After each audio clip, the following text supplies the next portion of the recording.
or record. Thanks. So, hey, everybody. Again, you can all say hi if you want. It's great to see everybody. And Richard, I'm so glad that you're here today. You inspire me with your work, the practical side of your work, uh, the the the uh, the rigorous nature of your work.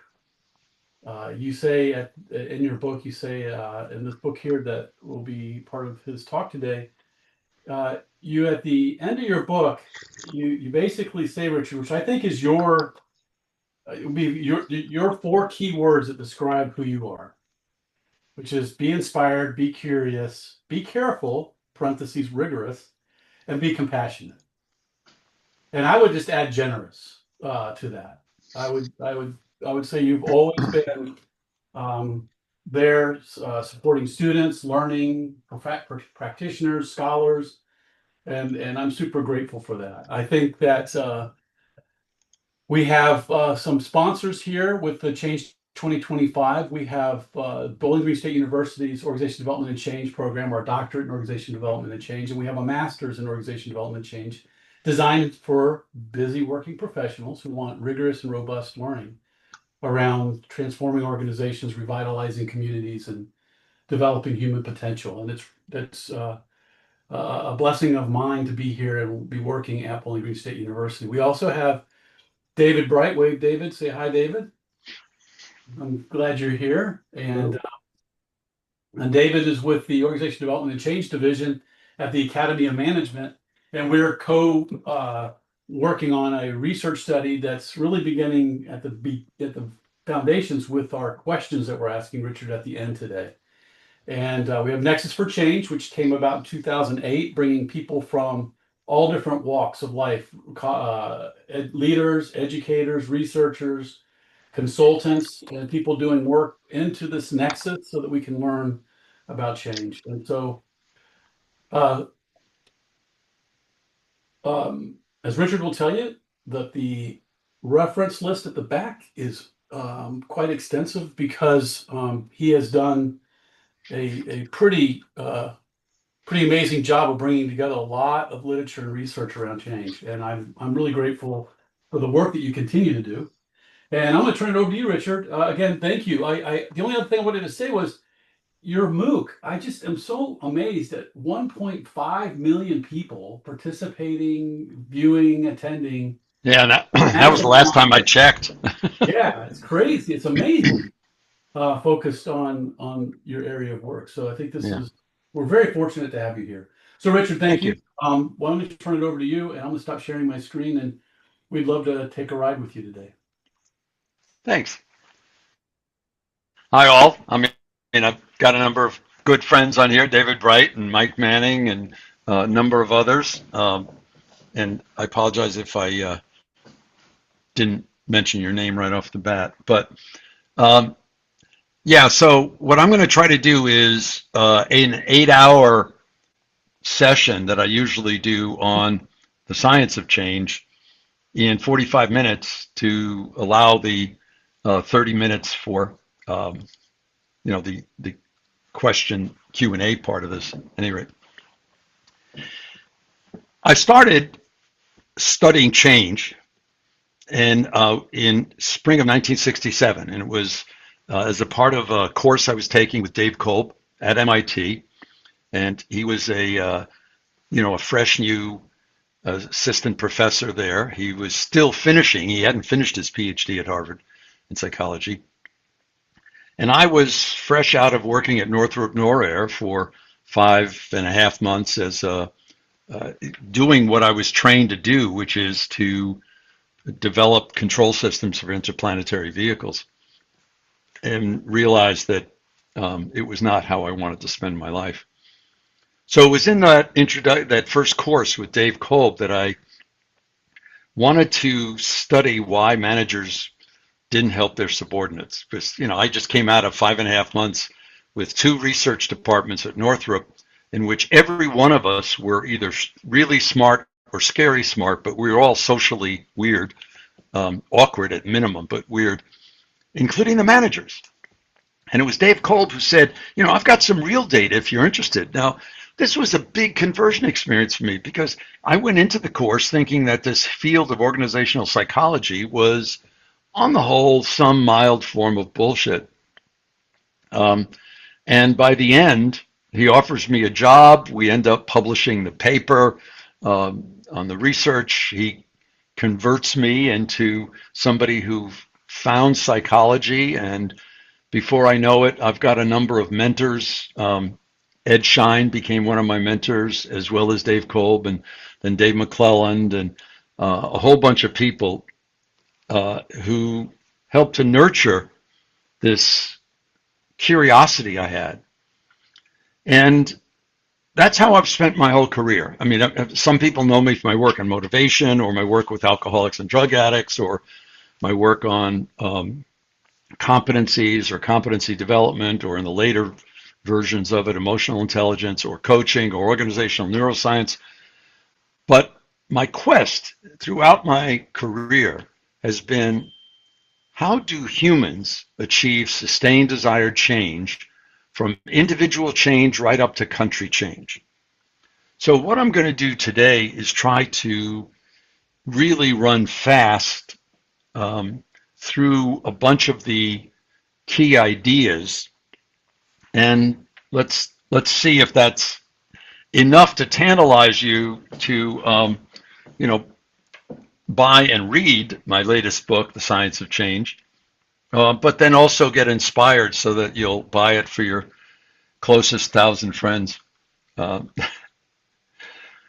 let me start with an observation that change is vital. I mean, if we don't change at the cellular level all the way on up to adapting our cultures on a regular basis, we atrophy and die. And yet change is really hard. I mean, everybody here is committed to change. That's what you're studying. And this is your way of working out your midlife crisis if you're in one of these executive doctorate programs, or you're pursuing of lifelong learning as an advanced professional. And you know that change is hard. I mean, we are always bombarded with, if it ain't broke, don't fix it. I'm not going to go through the litany of how little change really occurs. I mean, we know treatment adherence is 50% or less in every disease or post-surgery around the world. From the APA, we know people report changing less than 20% toward things that are important. We know the impact of higher education is abysmal. People retain maybe one relevant competency of all of the cognitive and emotional and social intelligence ones. And we know, I mean, Mike, I see Mike Beers online. You had a great piece a number years ago that talked about the fact that you thought 70% of OD projects didn't reach their objectives. The research study that we did when I was still running McBurr in Boston for the U.S. Army showed that 80% didn't reach their objectives. So we have to suffer with or appreciate the humility that it doesn't work that well. We know that psychotherapy, Eysink's classic study, where looking at people who are clinically depressed, did they improve over 1 year of getting psychotherapy? Yes, they did. But interestingly enough, the people who were on the waiting list improved just as much. Posing the question, I mean, I gave a keynote at the Teachers College conference at Columbia yesterday on coaching, and actually it was the day before yesterday. And one of the things I had to say is, although, a lot of people who are coaches love what they're doing, are well-intended, but we really don't know whether or not the majority of the people getting coaching are being helped with more than what would happen if they spent the same number of hours talking to a good bartender. What I'm going to do today is to try to shed light on a number of the areas and aspects of change that our fields have either followed or distorted. And that's what I want to highlight. And as Steve said, the book, I have just under 1,000 citations to other people's work, over 2,000 other scholars' work that's relevant. So it's not just mine. But I can't start this without grounding it in a primal process. So let's start with an exercise. I'd like you on a piece of paper in front of you to write down the names of the people that come to mind when you think about who helped me the most become who I am in my life. Think about your whole life, not just work. Who helped you the most become who you are? And write down 3, 4, 5 names.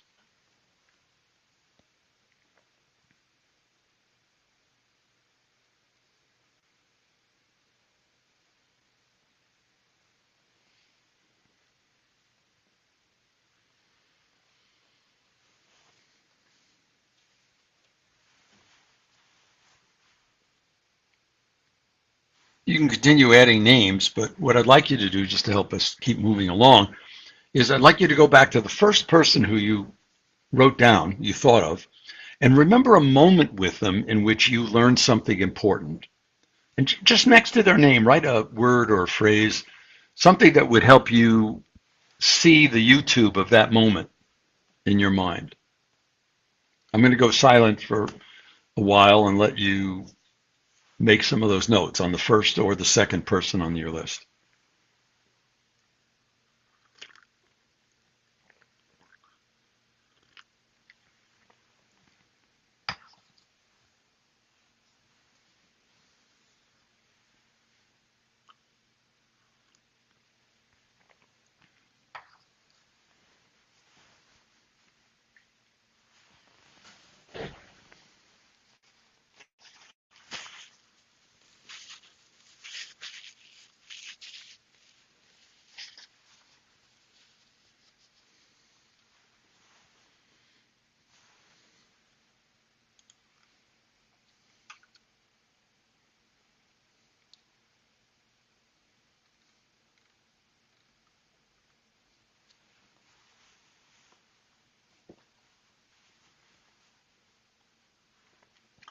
I apologize for interrupting your reflections. What I'd like you to do right now is be aware of how you feel right now, remembering these moments, remembering these people, and go into the chat and write down the word or two that describes a feeling you're having about it. And I'll read it for everybody. Don't analyze it yet, just the feeling. Sense of peace, gratitude, courageous, grateful, more gratitude, gratitude, appreciative, reverence, love, inspired, hopeful, empowered, gratitude, reflective, inspiration, uplifted, warm and loved, joy, missing them, more elated, loved, reflective, appreciative, intrigued, grateful, chills. That's an interesting one. Confident, having been seen and heard, cared about, calm, bold, tenderness, touched, capable, valued. These are a powerful set of emotions. I've done this exercise on all 7 continents, yes, including Antarctica, about 75 countries, and it doesn't matter whether we're in Astana, Kazakhstan, or Milano, or Cleveland, or Toledo, Ohio. Humans, males, females, every race, every ethnicity, react the same way. People talk about, as you did, feeling loved, feeling moved, feeling grateful, feeling proud that somebody loved you that much, feeling appreciated, heard, seen. And this interesting combination of at times feeling uplifted and excited and empowered, but also feeling, as one of you said, peaceful, or sometimes people say serene. Sometimes people talk about feeling nostalgic or sad because the person has passed away. If you had any of those feelings, not all, any of those feelings, you just spent about 6 minutes in the parasympathetic nervous system. Now, this becomes very important because it is the only antidote to stress. I'm about to point out and quickly scan over the medical research, but the fact is that we need stress. You need it every day. You needed it to wake up this morning. You're going to need it to decide whether to have Chinese or Italian food for dinner. You need stress. It's useful, but it's not good for you. And stress compromises you. You are impaired when you're having a stress episode. You're cognitively, emotionally, and perceptually impaired. The research is unequivocal about this. And if you have mild stress, so you've reduced the amount of stress, you're mildly impaired, but you're still impaired.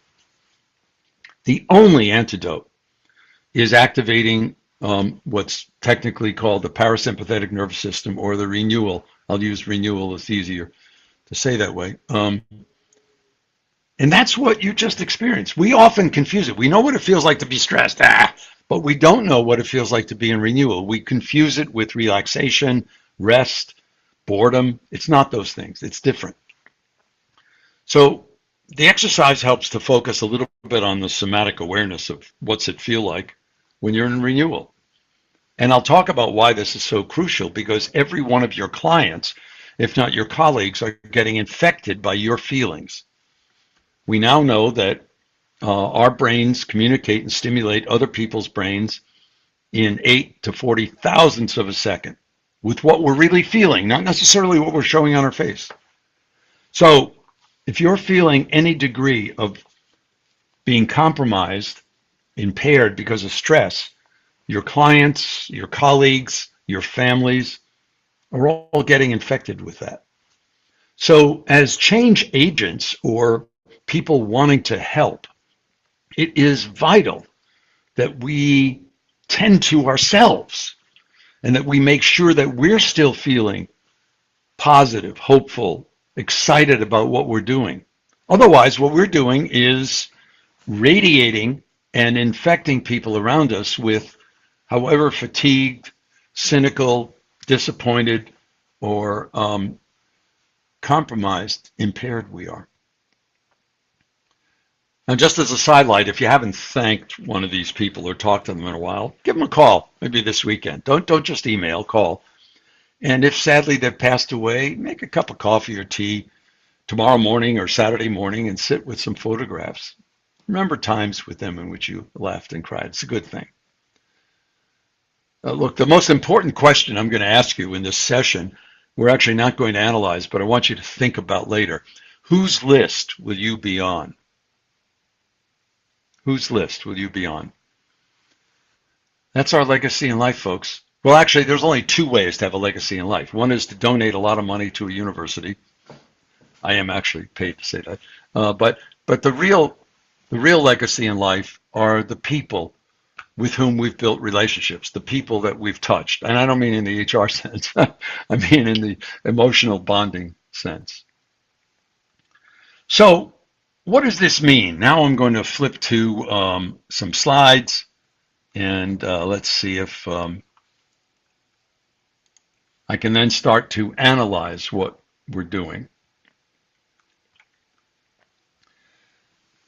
I contend that inside of each one of us are two strange attractors, a positive and a negative emotional attractor. They function as strange attractors. They pull us around them like planets revolving around a sun, not into them like a limit point cycle attractor, if you study anything about complexity. And this is very important, because I think anybody in the change field who worries about resistance to change is on the wrong track. You've framed it incorrectly, because people aren't holding back from something, they're being pulled to something else. Inside of each one of us, individually, in each one of our dyadic relationships, our teams, our organizations, our communities, our countries, we have these attractors. The positive emotional attractor is being in the parasympathetic hormonal arousal and activating the empathic, which Tony Jack calls the empathic, which is the default mode network in the brain, and using positive adjectives.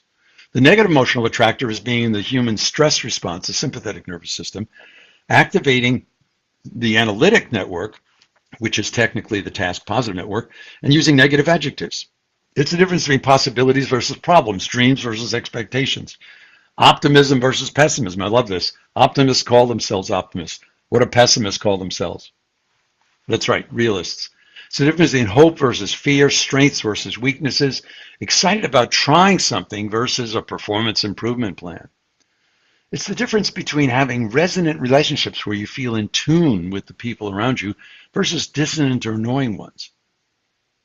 When we started collecting the data from this question, this exercise, and the converse, anybody who's tried to help you in the past 2 years, in 2000, and we published a few articles about it, what we discovered is that 80 to 100% of the time, when people reflect on relationships and key moments in which they changed, and the way I asked it, you wouldn't have done it on a momentary change. Usually you do it on something that's stuck with you. It starts in the positive emotional attractor. So here we have this conundrum that a lot of people and a lot of change efforts think you have to start in the negative emotional attractor. Well, let's give people feedback. Let's show them where there's a gap between their performance. Or come along and say, I can help you with your motivation problem. Now, if your teenage children didn't react positively to that, what makes you think any adult human is going to react to that? In fact, I attribute the low treatment adherence, under 50%, every time it's measured in every country, to the fact that physicians and nurses basically try to scare the hell out of you by the negative consequences. And organizations, how often do we start a project by focusing on what's wrong and then sticking with that? I mean, when I was training therapists, I was doing a lot of psychotherapy and training therapists with alcoholics and drug addicts during the 70s. I used to argue with all of my colleagues that were training either clinicians or clinical social workers that they were encouraging people to wallow in their negativity, which led to, I think, a lot of self-pity, rather than really pursuing some degree of change. So a lot of the things that we do, although well-intended, make the person experiencing it feel like we're being a helping bully when we start in the negative emotional attractor. So that starts to raise the question, which I'll come back to later, why specific goals are dysfunctional if you emphasize them at the beginning of a change process, because they move you into the NEA. They move you into the analytic network, which stimulates the stress response, and people close down cognitively. Feedback, focusing on the discrepancies, focusing on a specific problem. These are all things that might get your attention, but the sustainability of your effort on the learning or change project becomes shorter and shorter. Now it reduces not to weeks, but to days when you activate the NEA. So it starts in the positive emotional attractor. But we need the negative. As I said at the beginning, you need stress. We need the NEA. So it's useful, but it's also very strong because negative emotions are more powerful than positive.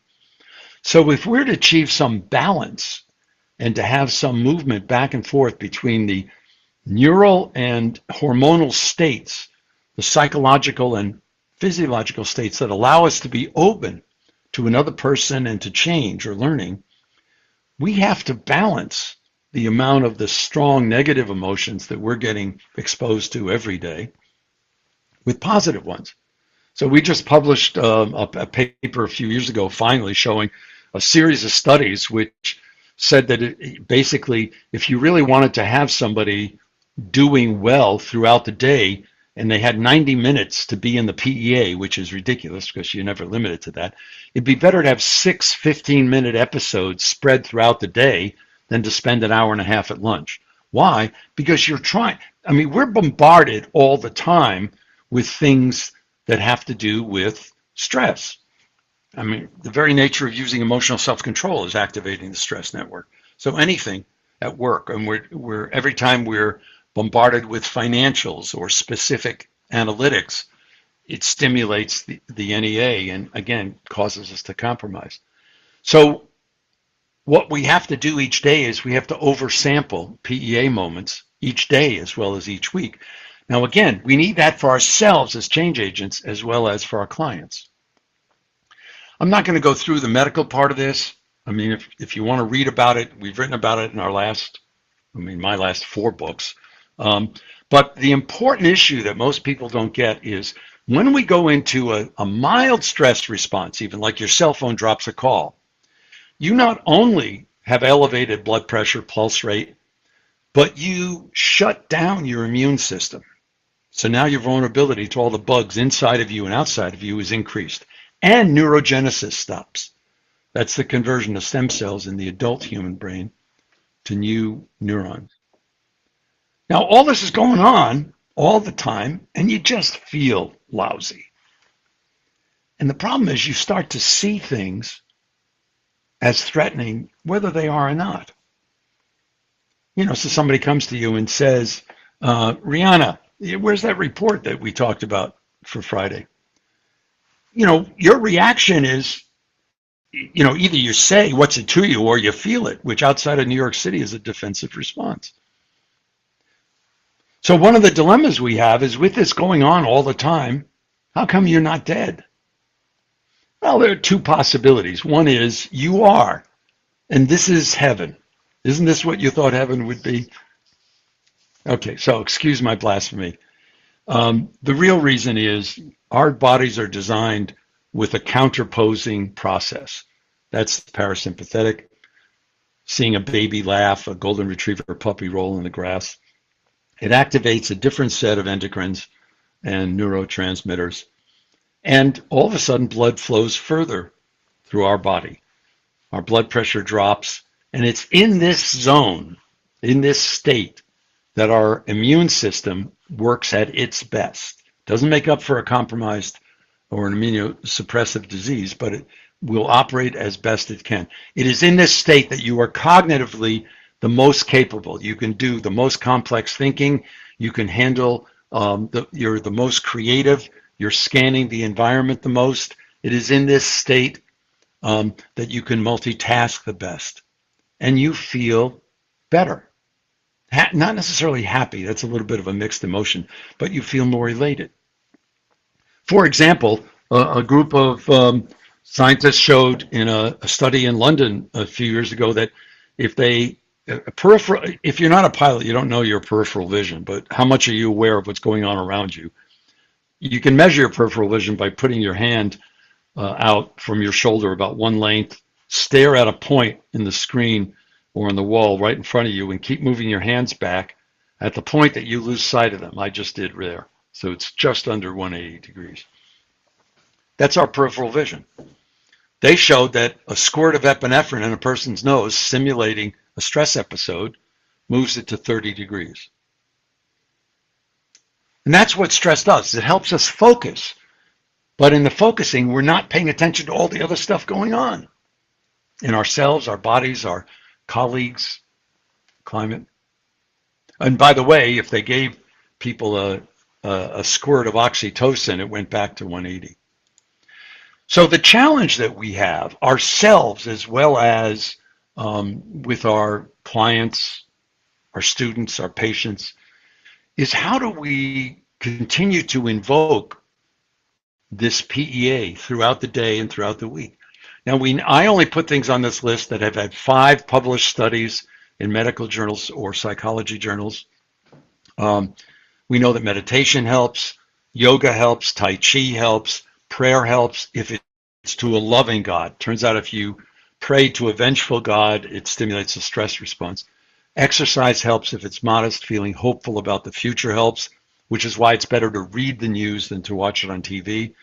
Being in a loving relationship helps. Helping people less fortunate in your community helps. Helping the elderly helps. I tell my graduate students all the time, helping your elderly professors will get you closer to heaven. Laughter, joy, and playfulness helps.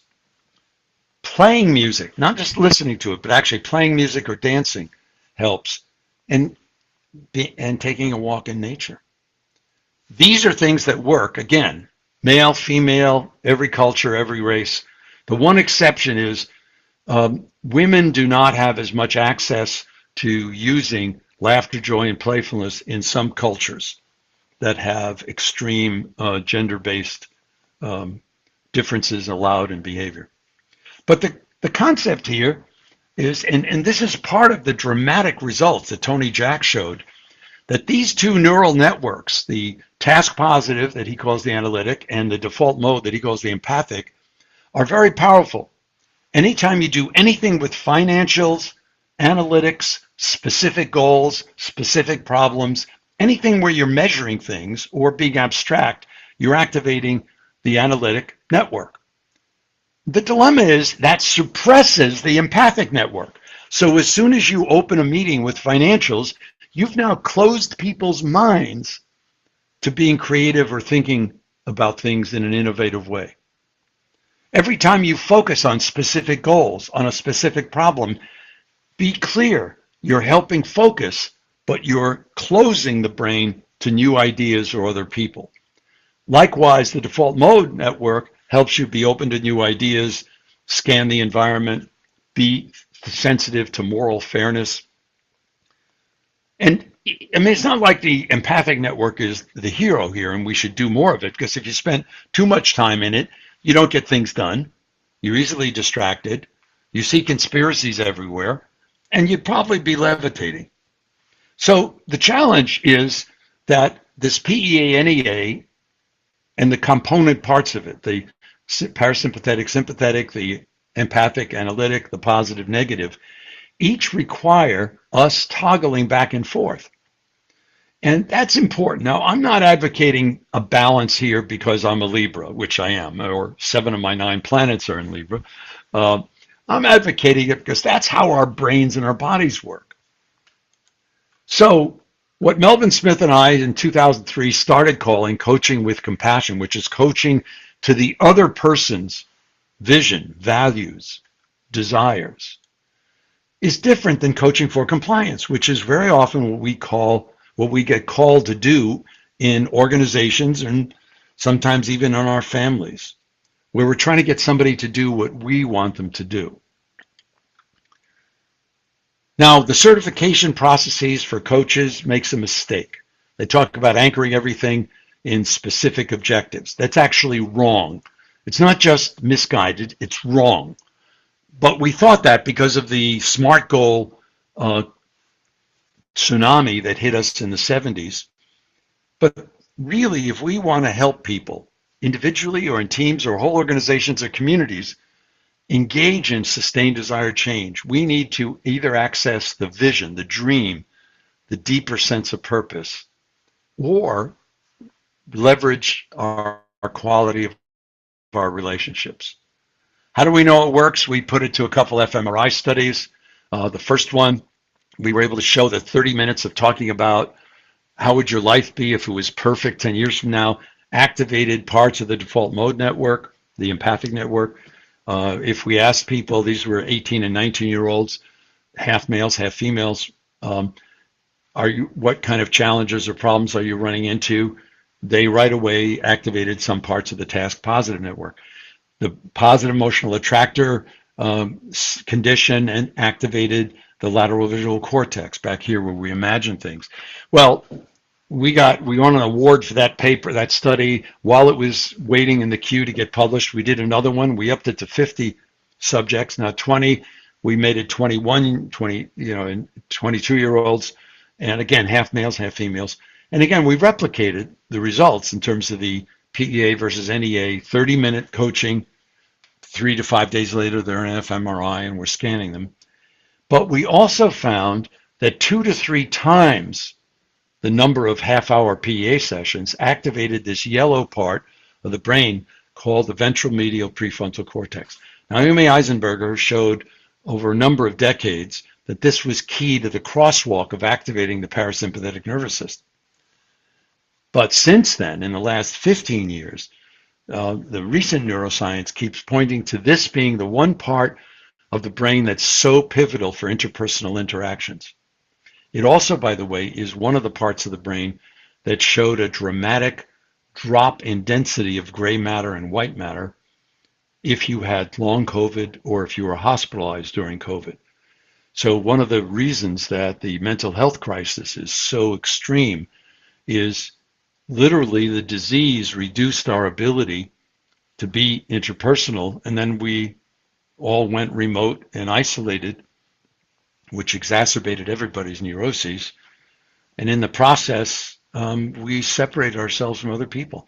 By the way, the other thing I want to point out in this study is that writing a vision for an hour did not have the same impact as talking to a coach for 2 30-minute periods. So my intentional change theory has 10 principles in it.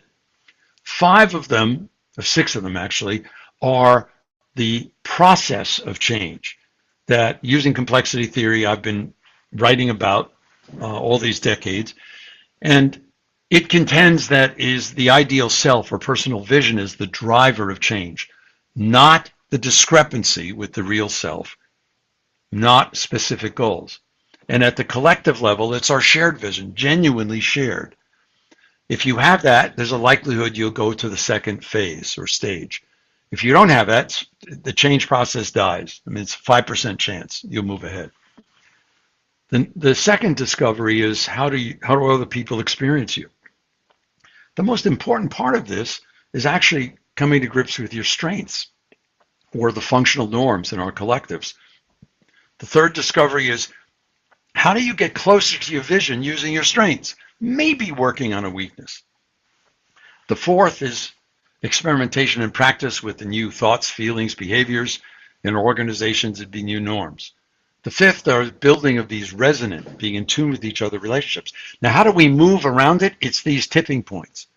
It's these moments where the PEA is greater than the NEA.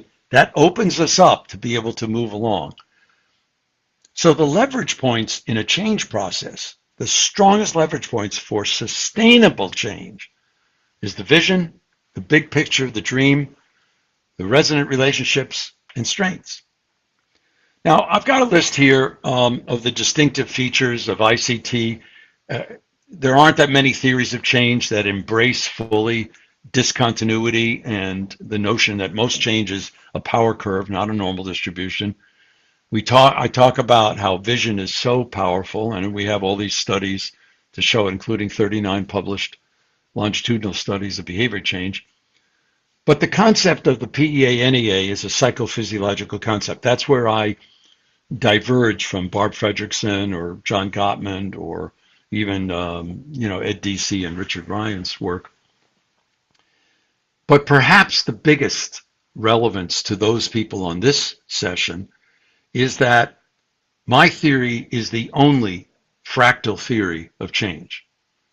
Now, I say that having read what I believe is every theory of organization development or change and every theory of community development or change. It's the only fractal. So I'm not saying that it's similar to the ICT process with individuals. I'm saying it's exactly the same. It's not isomorphic. It's the same. So this captures a little bit of the visual imagery of whatever level you're working on.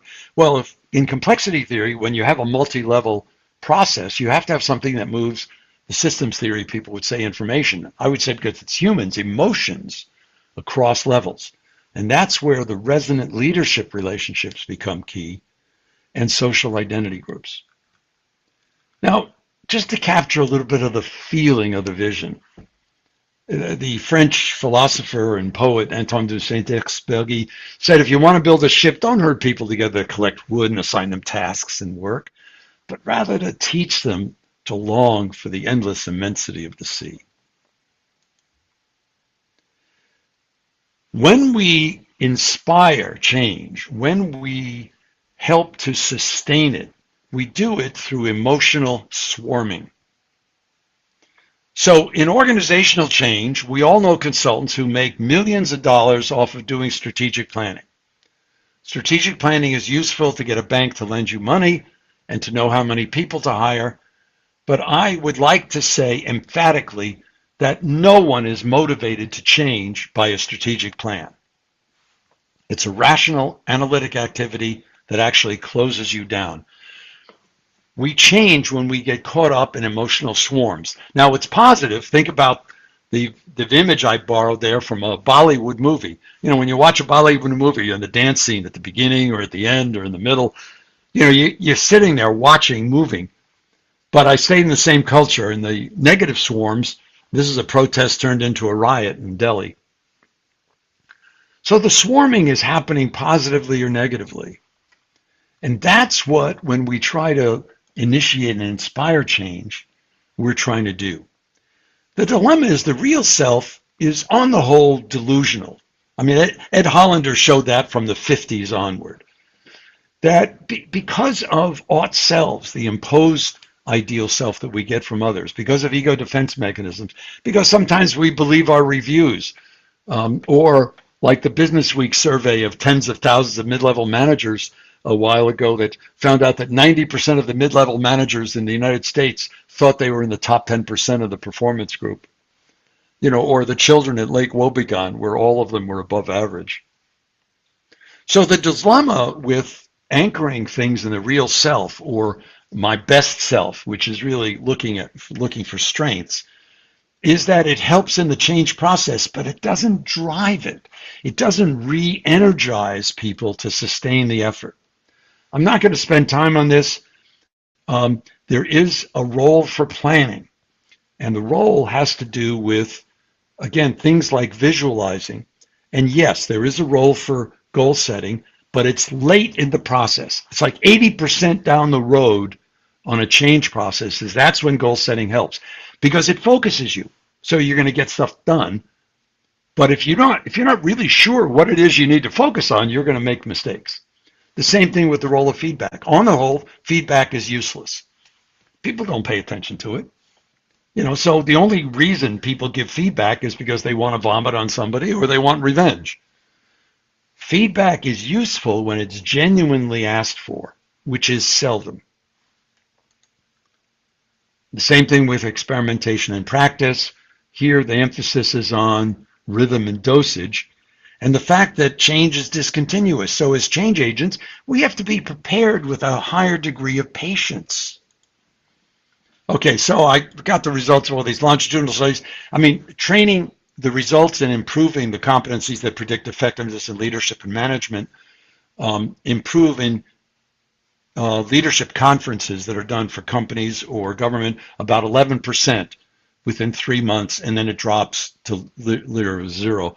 Above average MBA programs have a 2% impact. Above average MBA programs actually have a very interesting effect because they spend so much time in analytics and finance and statistics, that we've showed with other colleagues that most of the graduates of these above average MBA programs graduate with statistically significantly less social intelligence than they had when they entered. The fractals are driven by, like I said, resonant leaders, and you think about certain resonant leaders. When people, especially in the United States, hear the phrase, "I have a dream," they think of Martin Luther King on the National Mall in November 1963. And he didn't say, "I have a nightmare." Actually, a very interesting side thing is Martin Luther King never sponsored or endorsed a demonstration or a protest at night. It was only during the day. John Kennedy ask yourself not what your country can do for you, but what you can do for your country. It still reverberates. It's actually an audio tape that plays in a loop if you're flying into Boston. Nelson Mandela, in his address, not his inaugural address, but as his first address to the Congress, the Parliament of South Africa, used the phrase in which he referred to South Africa as a rainbow nation, which still holds. Indira Gandhi had said you can't shake hands with a fist. And Malala talks about women's dreams. And this is just a sampling of a few resonant leaders whose words evoke emotions, emotional swarms, way beyond their lives. I could normally go into this story of Namusa Zikali, who is an unbelievable resonant leader. She took what South Africa gave her 70 children in one of the poorest areas of all of South Africa, in an area in between 3 Zulu villages. And they gave her 4 trees. And they said, "Can you start a school?" Well, she turned it into a school that has 1,000 students, or had 1,000 students by the time she retired, and had ones going on not just to finish high school, but going on to college and universities. So what I've done today is I've highlighted 18 things you could be doing tomorrow to improve your joy of life, your energy, your excitement about the future and change. About half of them are things you do by yourself, and about half of them are things you do with others. If you're doing any of these right now, this stands to help you reaffirm it. And when you're doing this with others, when you're doing OD projects or training programs or community development, you want to be making sure you are regularly bringing people into this PEA state. Otherwise, they're just going to shut down and dig their heels in. So I don't have time to get into this, but here's some intellectual topics of other levels of sustained desired change or not that I talk about in the science of change. Why do the music groups on the left of this lightning bolt continue to record and tour 20, 30, 40, 50, 60 years in the case of the Stones? And the groups on the right, regardless of what you think of their music, didn't last 10 years. What is it that made the Allegra expedition get 19 of their members to summit Everest, including Eric Weinmeier, who was blind, and the Adventure Consultants group, who were all experienced mountaineers, very successful executives? Not only 3 of them reached the summit, but 4 died on the way down, and that's not counting the number that lost parts of noses and toes and fingers to frostbite. How does Alexander Klimchuk continue to have teams he trained exceed the world's records in going deeper into the earth? And Bill Stone, who also is a famous deep caver and very well-lauded inventor, can never catch any of Klimchuk's people's records with his explorations in Oaxaca.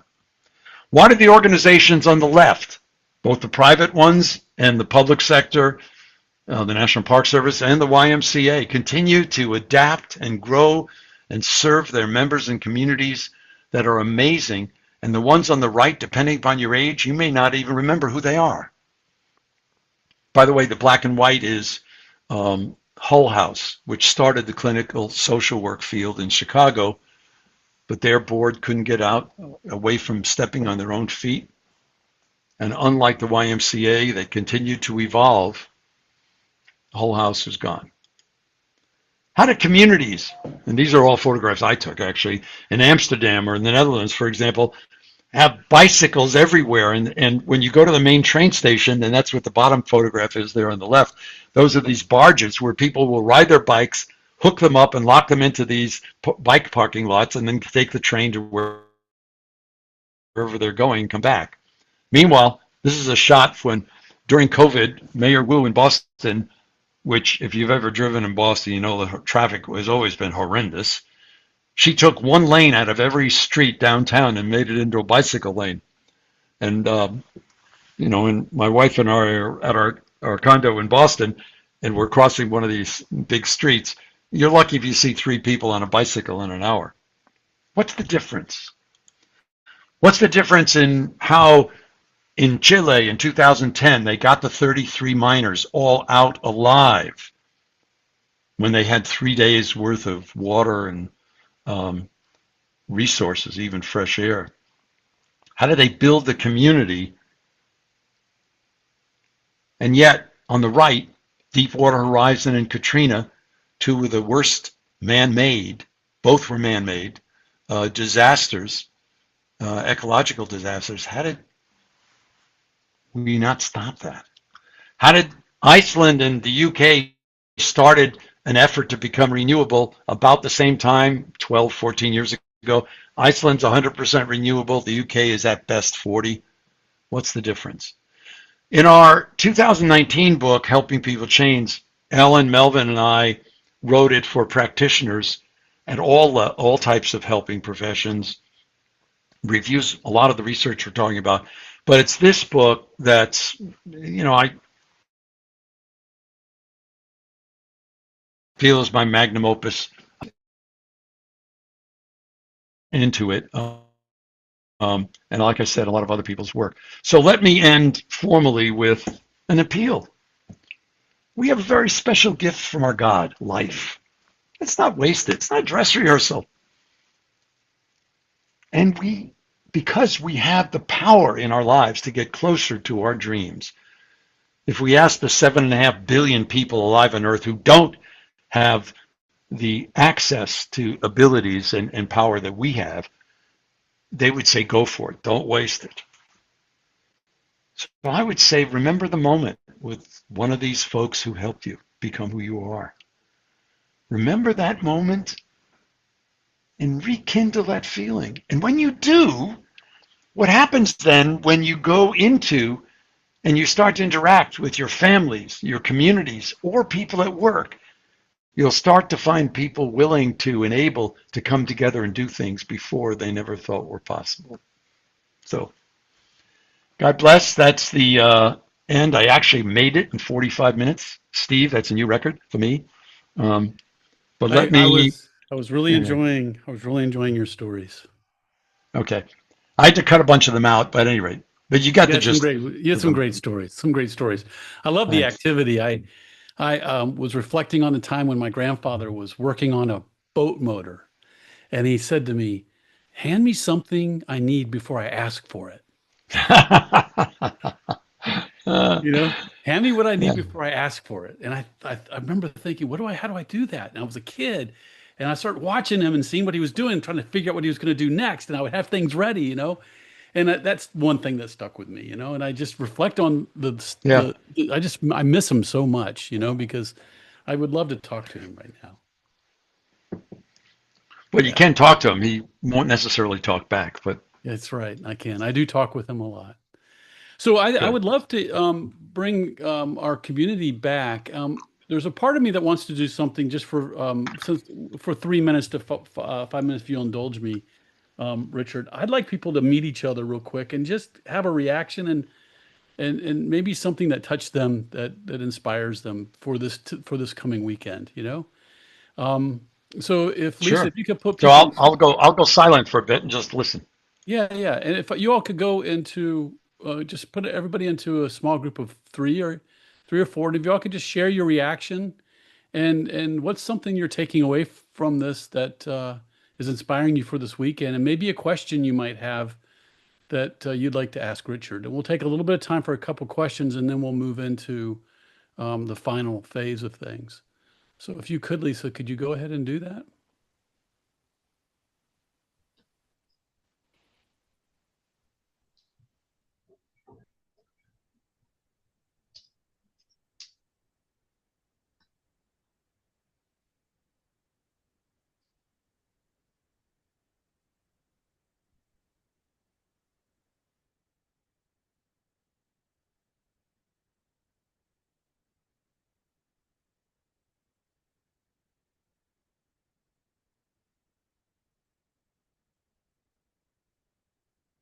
That's great. Thanks. So, Richard, I had a question for you.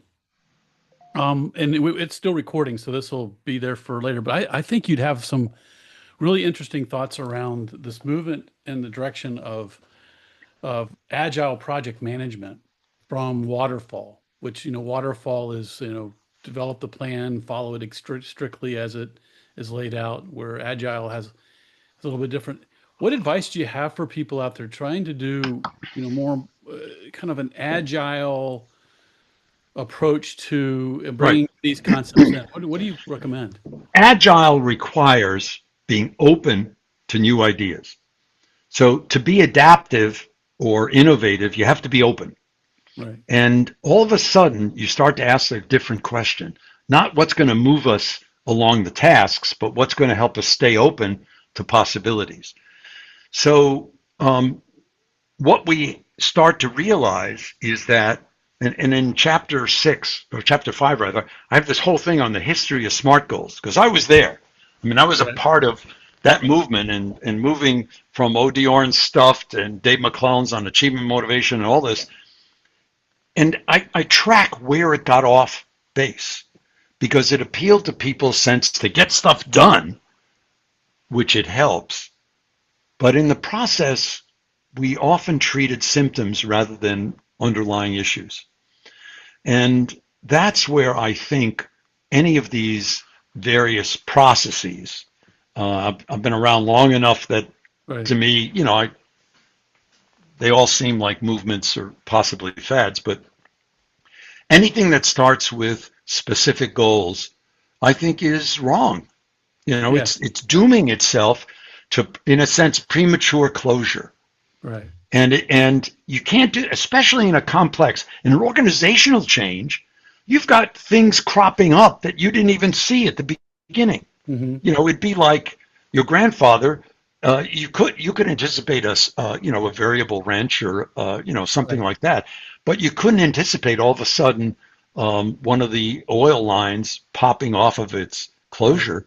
Right. Um, so to be, and a lot of the agile movement was correct. And in fact, when it was at its best, the lean movement listened to the clients, the customers. What do you need? If they didn't come in and say, okay, we understand. Right. Um, and those are the things that I think will keep us honest. Um, we need the science for our intellectual integrity. Right. And what the science has done is helped us to readjust some of these common practices. But the common practices make sense when you think about it. And one of them is stay close to the client in terms of finding out what they need or want.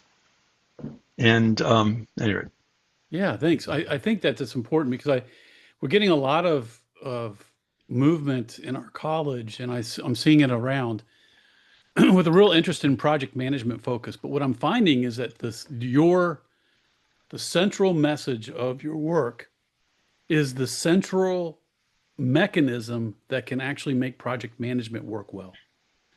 If it's done with that leading with the why and leading with the greater, and then using the right, tools to help support as opposed to being the driver. And I think a lot right, of people, and I'm starting to think that it has a lot to do with like you're talking about the prefrontal cortex and the development of the crystallized versus fluid intelligence, where I just think that we have been trained to be in this,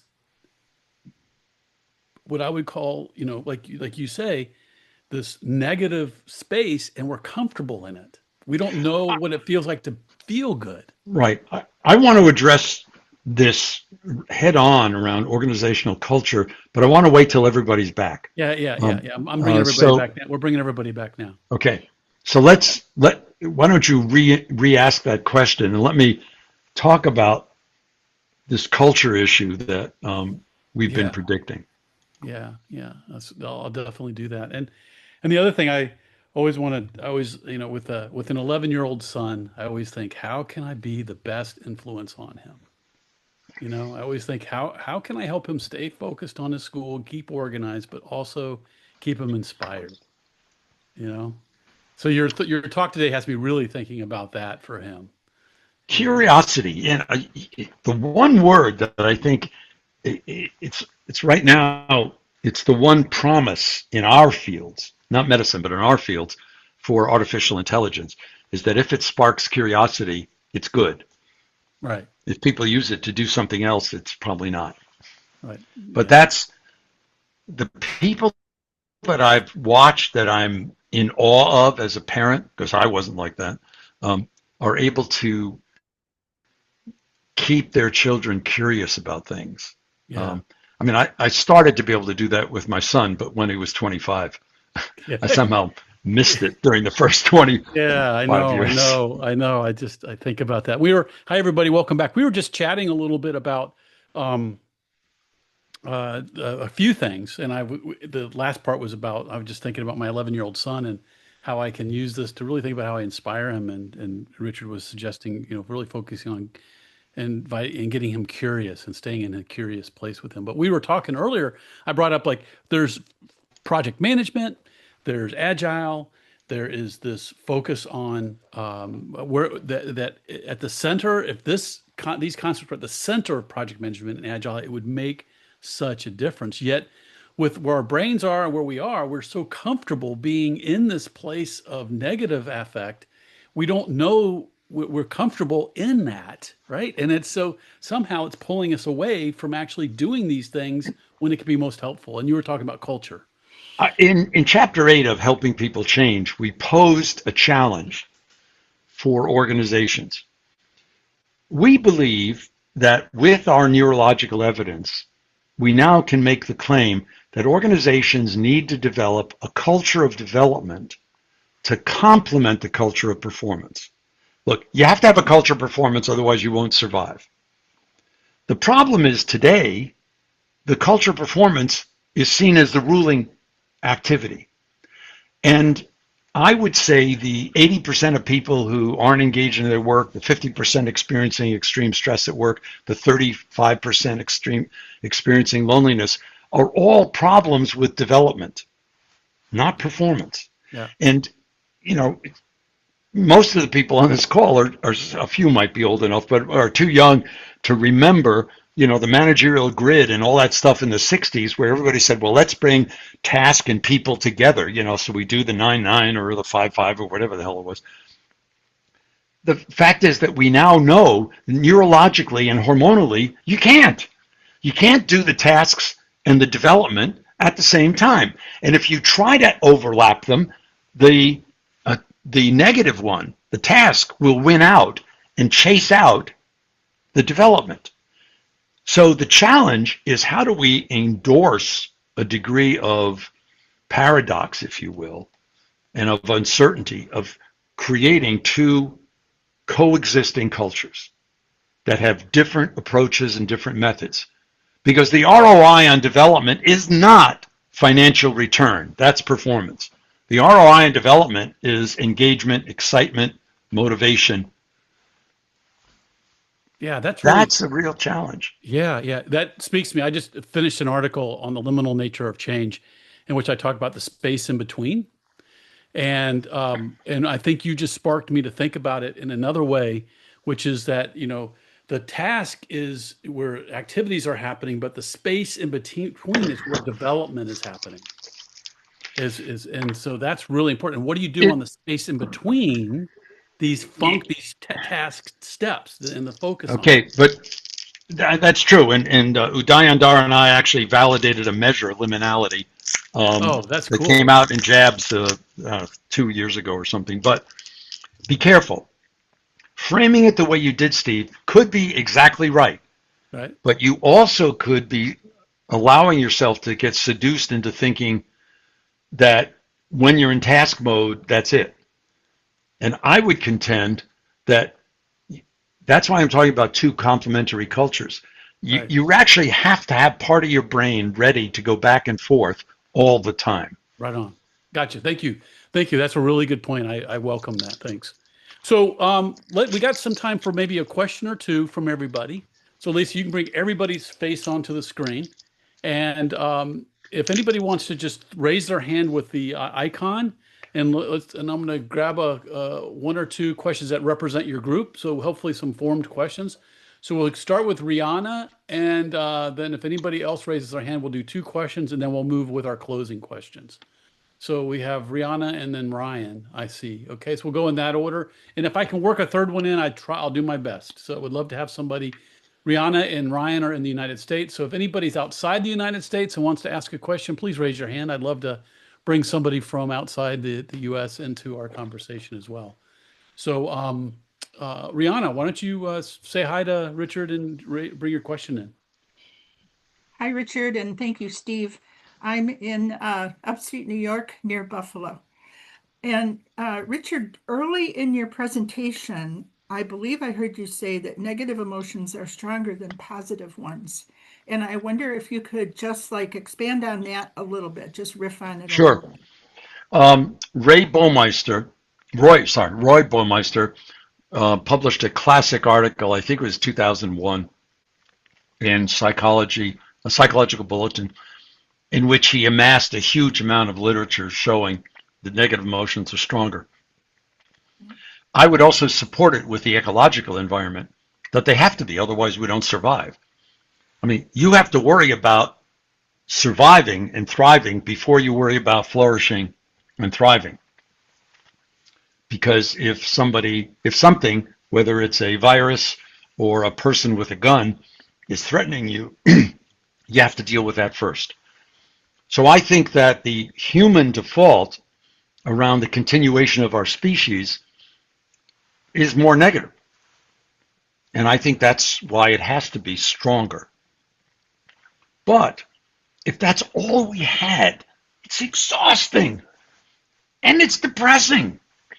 And it reminds me of T.S. Eliot's The Hollow Men poem. I mean, it's just...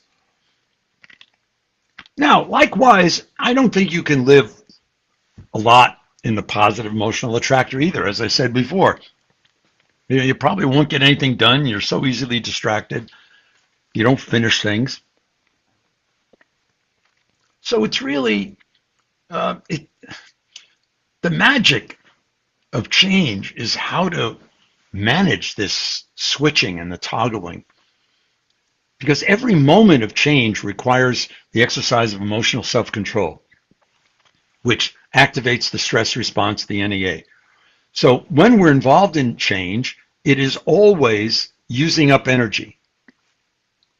And that's why periodically we need to reboost and interrupt that energy flow and, if you will, invest in or reinforce the reserve. Does that help, Rihanna? Yeah, it does. And if I could just share a personal note, I hope people won't mind. Just a few days ago, my systems were hacked really badly and I was Ooh. scammed. I got sucked into a scam and lost some money. And the last few days for me, what part of my brain was telling me, and you would have the name for the part of the brain, was I kept visualizing myself doing yoga. So I started doing more yoga and also walking outside. So it's amazing to me that how much my system innately knows about what I Right. needed to do to kind of move myself into that renewal process. That was a brilliant move on your part, because more people than not would stay fixated in how foolish they were or how vulnerable they are and feel traumatized the way Yes, people are traumatized after being a victim of violence. yeah, Right yes. on. But good for Thank you. you at engaging these other things. Thank you. Yeah. Thanks for Ryan. sharing that, Rihanna. Thank you. Hey, Hi, Ryan, you Rich. want to say hi? Yes. Hi, Richard. I hope to hear about your guitar playing sometime soon. Oh, you know about Yes, that. I know. I do know about that. I'm happy to do it. You mentioned complexity theory a few Yeah. times, and I'm curious about what your current thinking today is on the relationship between complexity theory and navigating change and improvisation, kind of one Yeah. thing about that, and also the work that of Ralph Stacey and complex responsive processes and all that stuff. Mhm. So, can you do a little more connection into Sure. today's work on complexity and change? When I first started doing this, I was still designing interplanetary vehicles. And, when they're going in and out of atmospheres, you have to worry about turbulence versus laminar flow and all this kind of stuff. So I kind of developed as a scientist on the assumption of discontinuity and nonlinearity. I get into the social sciences and everybody's locked into linear relationships. And this is where Meg Wheatley kind of had her premise wrong. I mean, her ideas about what to do were good, but the social sciences were the ones that were locked into linearity. And even look at today, almost all of the statistical routines we use, either for analyzing large qualitative samples or for quantitative data, assume normal distributions. Well, I'm not the first person to say, hey, that's not the way humans operate.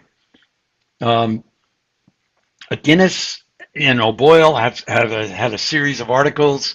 Bill McKelvey has done it. Benjamin Lichtenstein. There are a number of folks who have written very eloquently about this in organizational settings. But suffice to say, if you actually look at human performance, not surveys, actual papers published, sales, innovations, it's almost always a power curve. It's not a normal distribution. If you look at human change, again, studying change, not survey responses, which falsely normalize it, it's almost always a power curve. And I remember when I was doing the work with alcoholics and drug addicts, I was shocked in 1971, a published study, actually it wasn't even published in a journal, it was published out of a British science society, showed that the recidivism rates for alcoholics, cigarette smokers, and heroin addicts were the same. Now, different people got addicted to each of those things, but the recidivism rates were horrible and the same. Flash forward, interesting studies done in 2004 and 2011 showed the recidivism rates for people trying to stop smoking were just as bad. So and the problem is when you look at power curves, you experience it consciously as discontinuities. Because what it says is probably 80% of the efforts we do at change are going to fail. The question is whether or not the 20% that work are so powerful that they help make up for the other ones. That's part of the question. But I think everybody that I've seen that writes about applying nonlinearity, discontinuity, and what we've come to know as complex adaptive systems or complexity theory is helping us, because it's helping us realize that a lot of our assumptions aren't grounded. The implication for those of us doing the change work is we get impatient. And what happens when we're impatient? We push for more task accomplishment. Yeah. Certainty. So well said. Very well said. It seems rather simple. But because, you look at a couple bad things happen, you say, well, I'm due for a good thing. Under what law of nature is that true? You can have 8 bad things in a row before you might be due for a good thing. Yeah. So true. Mike, So Richard, wait a minute. Mike, did you have your hand up? You wanted to? Did Mike have his hand up? Mike Beer, yeah. You're muted, Mike.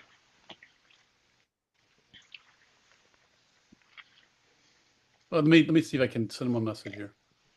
There you go, Mike. Whoop. There it is. Appreciate your some of the perspectives you're bringing in, but I want to pose a problem. Most organization change efforts start with some sort of problem that the manager, the CEO, whatever, wants to change. And there is always a time pressure on it because you're in business, you're trying to make a profit. It's the performance elements of what you talked about. So tell me how you would handle that kind of a problem. Somebody calls you. Right. I got problem X. I can't develop products. My company is not doing it. Can you help me move that along? Yeah, I think you're exactly right, Mike. That's how it usually involves. And I'll use an example. A very large division of a very large company, but a huge pharmaceutical, came to me and some of my colleagues a few years ago and said, it's taking us 16 years from going from NDA approval of a molecule to FDA approval of the drug. We only have 25 years under patent protection. It's costing us billions. Can you help us shorten it? So we said, let's see. So we went in and spent about 12 months studying drug development teams that were getting to FDA approval and those that weren't, regardless of therapeutic topic, and came up with a number of things that made sense in terms of the differences. We did interviews, we did focus groups, we observed meetings, we sat in the lunchrooms and watched all these kinds of things.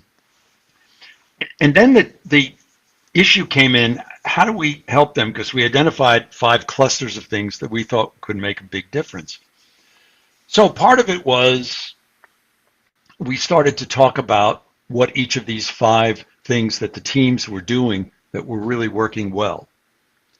And in doing that, we started to shift the looking at the problem into looking at an opportunity. So, for example, one of them was that the teams that did it really well, and by the way, we implemented it, and a number of years later, we did a follow-up, and we knocked 8 years out of the development process. So they got 8 more years under patent protection.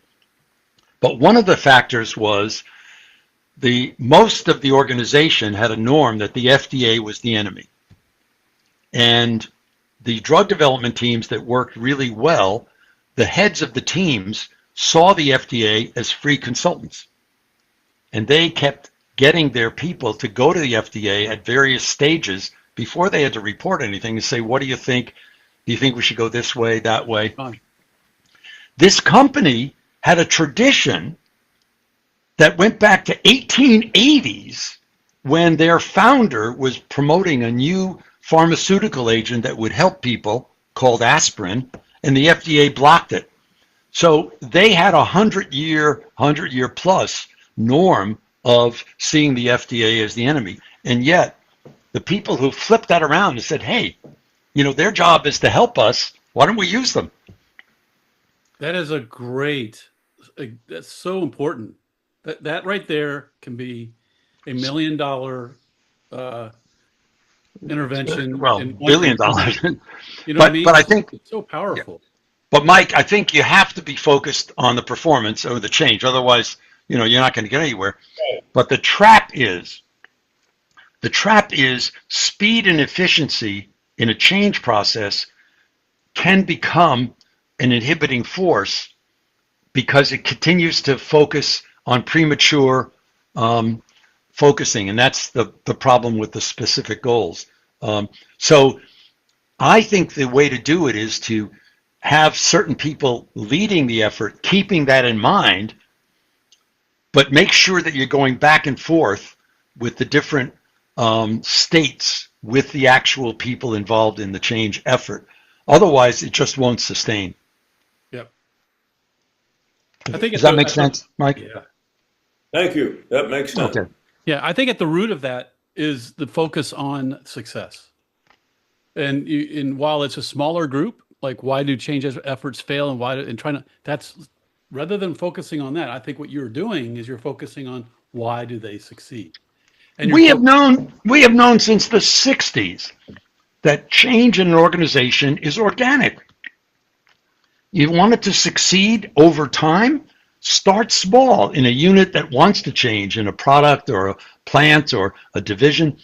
And then as it succeeds, other people say, hey, I want some of that. Yeah. I mean, when I was running the consulting company, I loved it when somebody in the C-suite would say, let's go company-wide with this program, because I'd see the millions of dollars in revenue we were going to get. But the reality was, it was a horrible thing because it meant that we were all of a sudden going to be practicing what we now call coaching for compliance. Yeah. And then that in your story, the assumption of the FDA being a consultant is still it's in line with that same principle because you see them as advocates for success, right? So if you take that attitude, they become part of the solution and you're co-creating a new reality. And like you said, if you sit in the other reality, it'll just co-create that. So I think it's brilliant. So I have to move on. Mike, unless you have something really burning to say last comment, because I want to get to a couple questions with you, Richard, and we'll take a little bit of extra time. But if you're willing, Mike and I have been at this for many decades. Go ahead, Mike. What was your follow-up?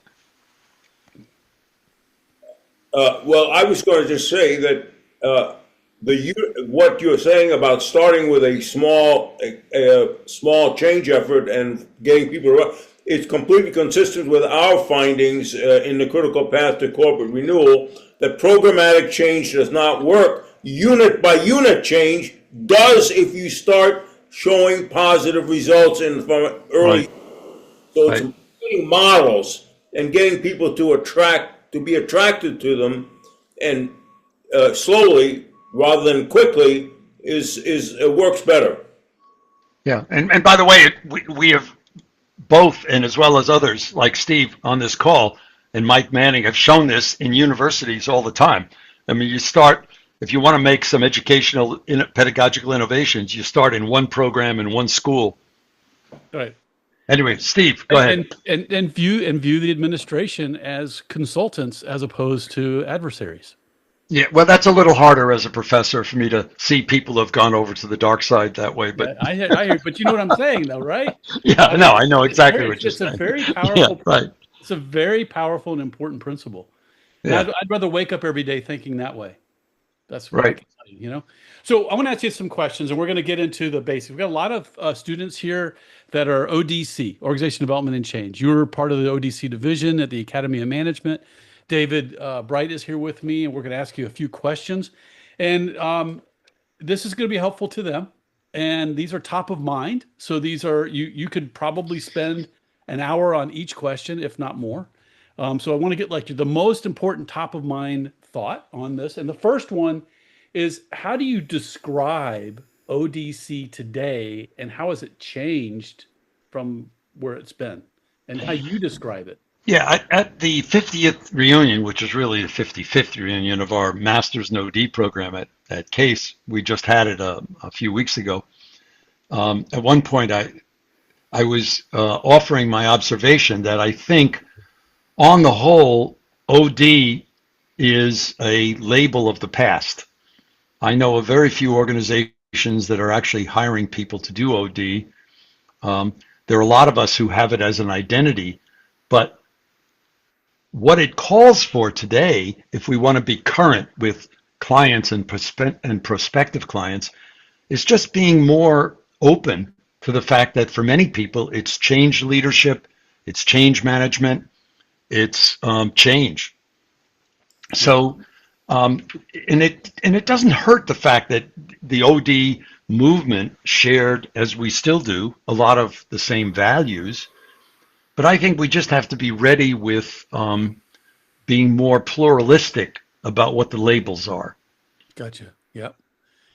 Yeah. And so David has a question around some influential figures. You want to ask him the question around that?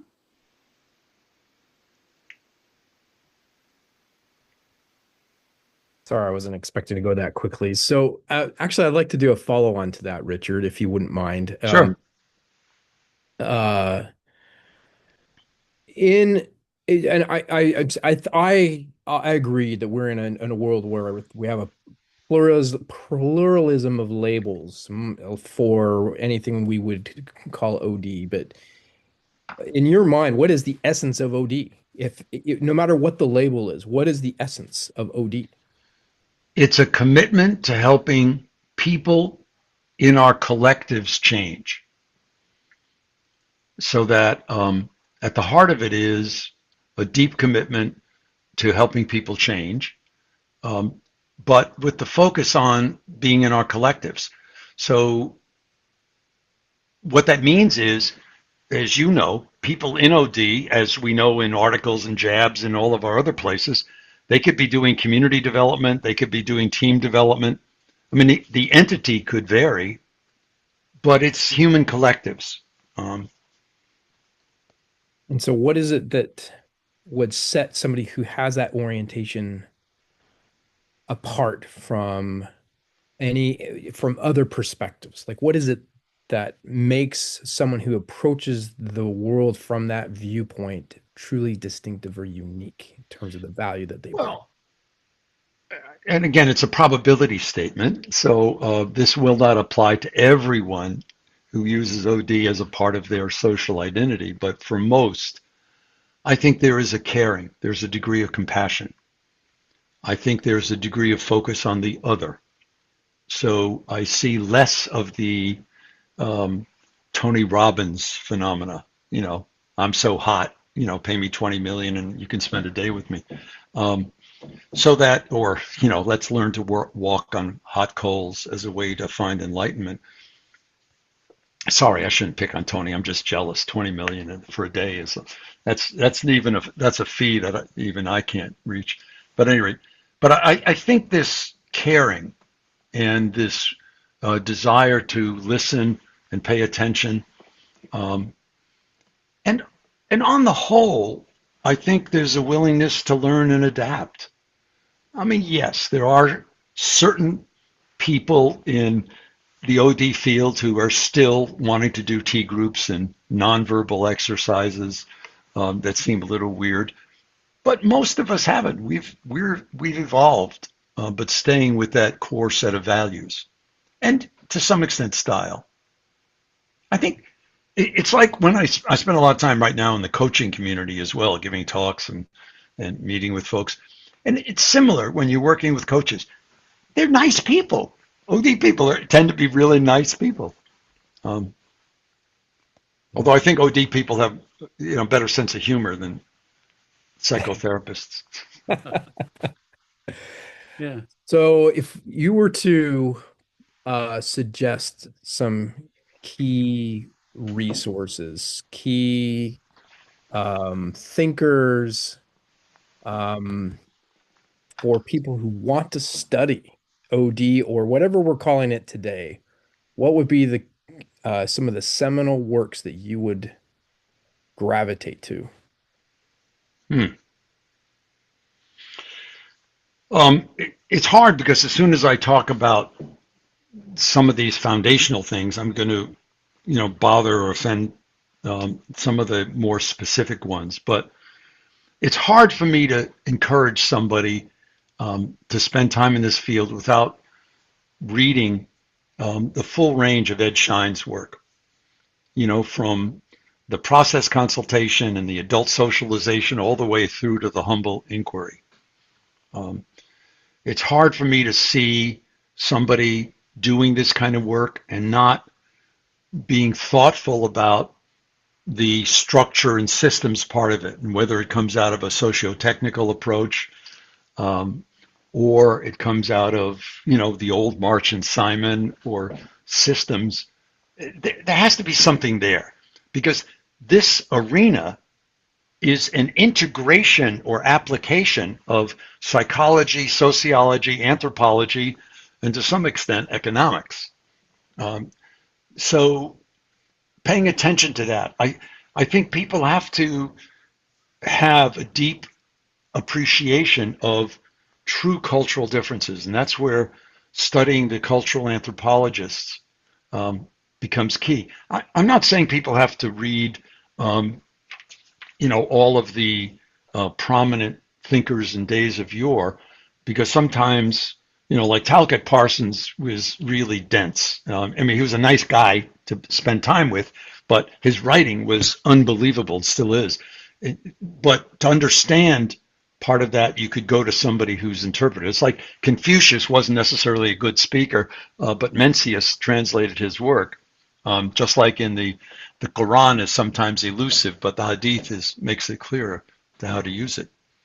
So, and I think it's hard for us to engage in our pedagogy without appreciating Dave Kolb's experiential learning theory.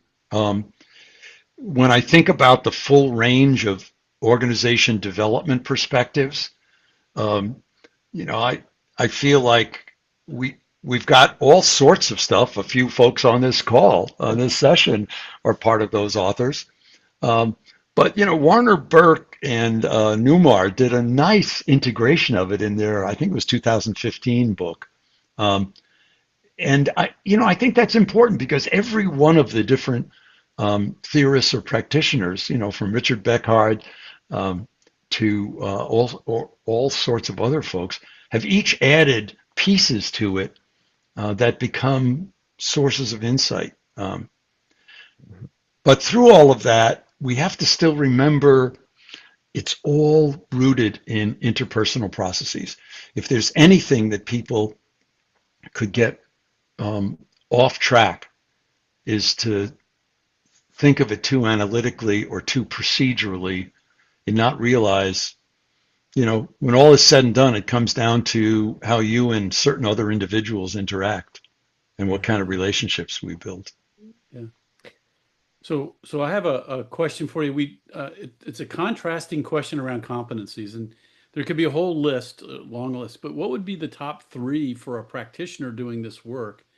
And what is what would be the top three for a scholar in this Yeah. area? Well, top three is a little elusive because it's hard to say. Yeah.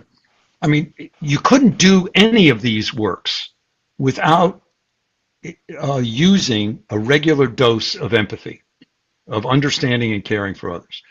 You couldn't do this without a good, healthy amount of emotional self-control. You couldn't do this work without having a serious level of adaptability or flexibility, in terms of your own processing of things, some of which Carol Dweck calls a growth mindset.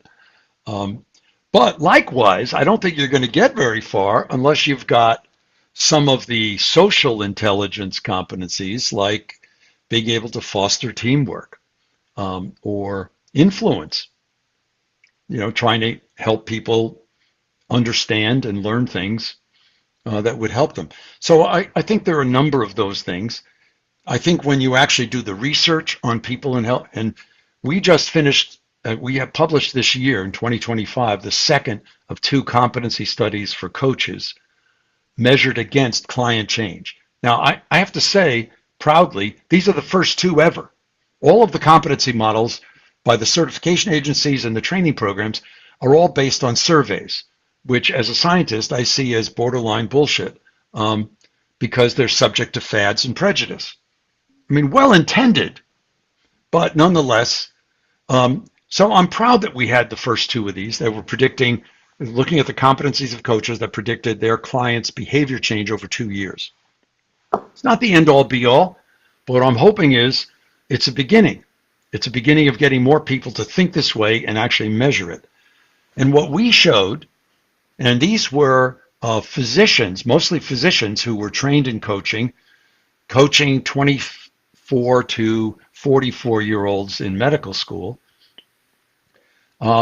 Empathy was key. Achievement orientation was key. And it wasn't it was the coach's achievement orientation, and it manifested itself in helping their clients juggle priorities. Because just like for an executive, a medical student has an immense amount of things coming at them all at once. We found that emotional self-awareness was crucial. We found that emotional self-control was critical, was very important. Thinking of yourself, coach and mentor competency, thinking of yourself as wanting to help others. Organizational awareness, how much are you tuned into norms and values or social networks? So I would say all of those competencies, it's hard. I could probably do a weighting of the emotional and social intelligence competencies and the cognitive ones. But the ones that in the model that Dan Goldman and I have been using since 1995 are empirically based. And we did a lot of these studies on OD consultants and change agents in the 70s and 80s and into the 90s. And I don't think that's really changed. Some of the weighting, adaptability is probably more important than it used to be just because there's a lot more diversity. But, you can't help somebody unless you're working with all of these other capabilities. The cognitive ones, the 2 that continue to come out as critical, are systems thinking, multiple causal relationship thinking, and pattern recognition, being able to see themes in seemingly unrelated data. Those 2 continue to come out as important. What about for the scholars?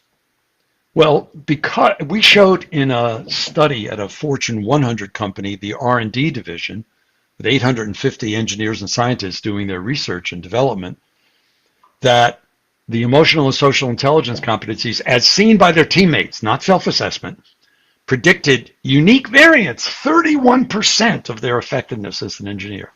31%. I mean, all of these, all of us on this call that are viewers know that academics drool at 5% unique variance, 31%. That says that even individual contributor jobs are a team sport. So when I look at what would help a scholar, it's all the same competencies. The weighting would focus on a slightly different issue, which I would say the curiosity has to be the driver. Nobody is going to take The 1 or 2 years to design a study, the 3 years to collect the data and write it up, the 6 years to wait for it to get published, nobody with a high achievement orientation is going to wait 10 to 12 years for something to come out. So unless you're really curious about it and have a high degree of perseverance, I just don't think that happens. That's why so many aspects of our field are rife with models that consultants put up on flip charts but don't ever test so that they might become a theory. It's literally impatience or the desire to solve problems rather than resolve these underlying curiosities. So yeah, and according to McClelland's earlier work, when he and Dave Winter were studying innovative scientists, it's a high need for power. It's lower need for achievement and high need for power that predicts those who do it well, because unless you really wanted to help people to influence their thinking, I don't think you'd put up with all of the bullshit and the years it takes to get stuff out.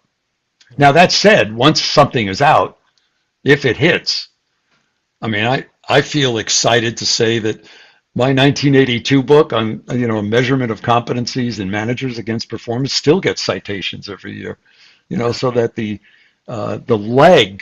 long leg of people being able to benefit from your work is huge. Mm-hmm. But a lot of people just don't have the patience to stick it out or the curiosity. Well said. Well said. So do I get the next question?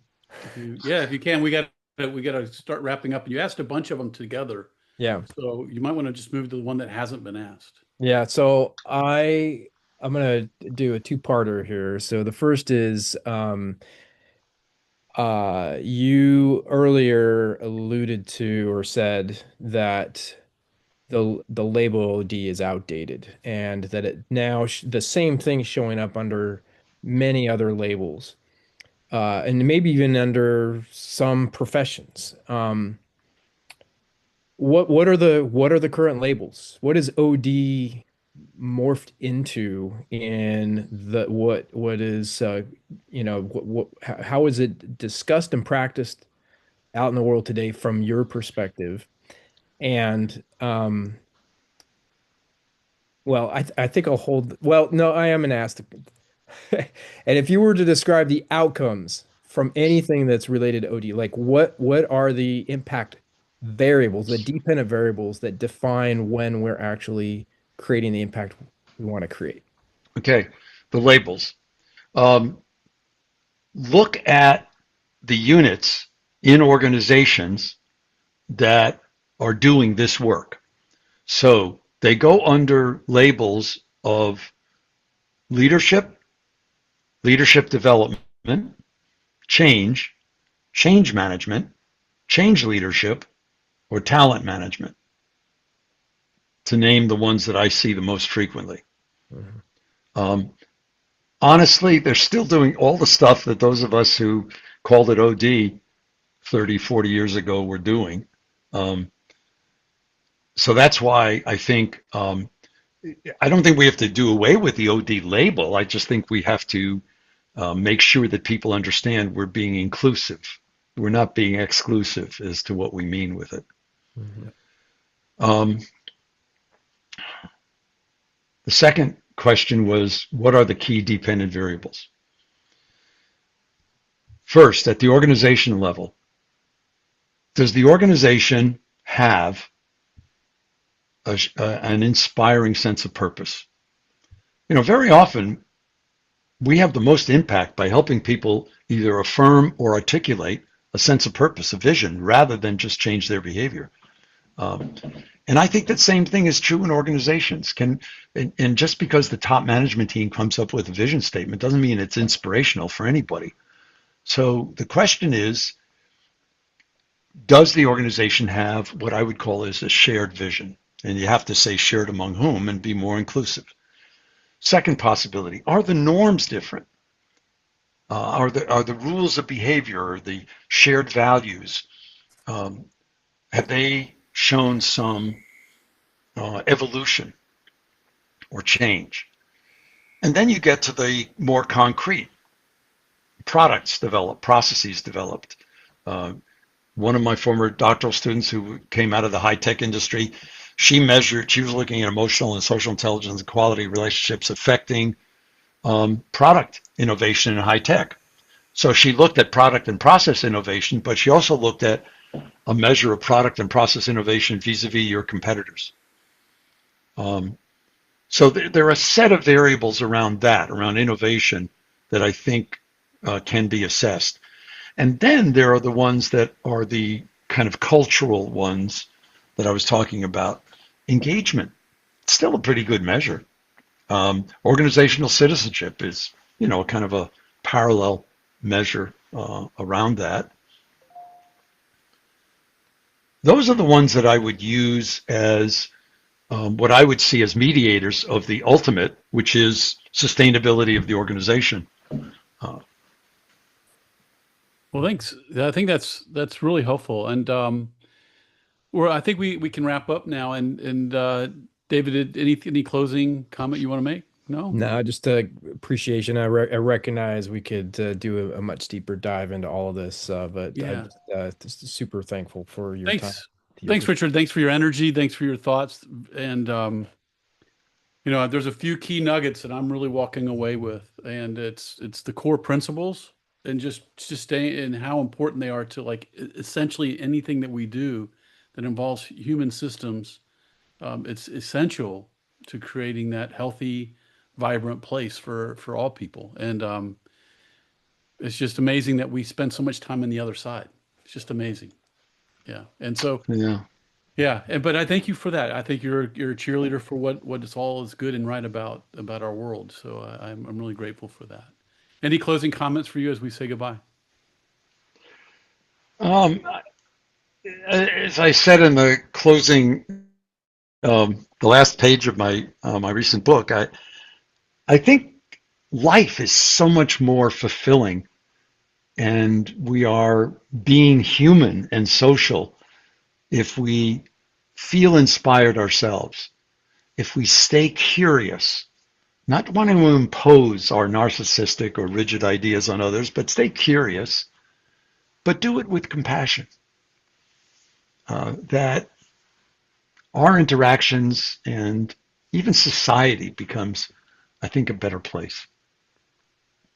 Yeah. Thank Thank you. you. All right. Well, everybody have a great day, and let's have a great weekend as well. And thank you, Richard. Bye bye. Thank See you. you all.